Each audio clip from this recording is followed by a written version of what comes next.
Hi, this is Charlie Roberts Regenbeck and Ty Calhoun's project on the dynamics behind shooting a basketball. Our group was inspired to do this project in specific because the project was assigned when college basketball season was in its peak. March Madness was just about to start and everybody was tuning in to see who would make the NCAA tournament. Naturally, our group decided that a project that was relevant to basketball would not only help us learn the principles of dynamics, but also be fun to see how it works in practice. We chose the straight-on college distance three-point shot because it is one of the most exciting shots to see and can change the games for better and for worse. For reference throughout the rest of this presentation, a college three-point shot is 20 feet and 9 inches from the center of the basket.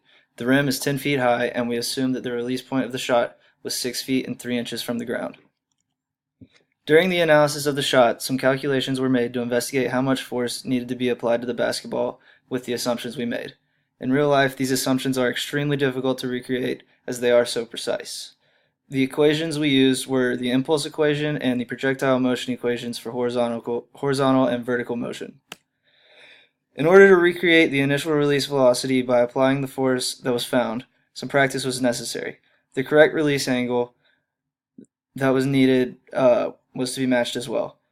We first practiced releasing the ball from the correct angle until that became comfortable, and then the correct amount of force was applied. Once the whole motion became comfortable, we started making shots. After doing some research, we found that for a three-point shot, the ideal release angle is between 45 and 50 degrees above horizontal. The most optimal angle that we found based on our practice was about 48 degrees.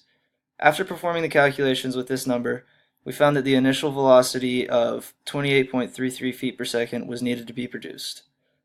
Based on this velocity, a basketball mass of 1.37 pounds, and a release time that was assumed to be 0.75 seconds, the impulse equation told us that the necessary force needed to be applied was 51.75 pounds force. With the amount of assumptions made, we more than likely did not reproduce these numbers exactly, but in theory, this would make for the perfect three-point shot on a college court. Most college players will have a release time shorter than 0.75 seconds, so they will have to apply greater force. These are just a few pictures showing the correct and incorrect ways to shoot the ball. The picture on the left shows too large of an angle, the middle picture shows too small of an angle, and the picture on the right shows an angle about 40 degrees. And here's a video. Enjoy.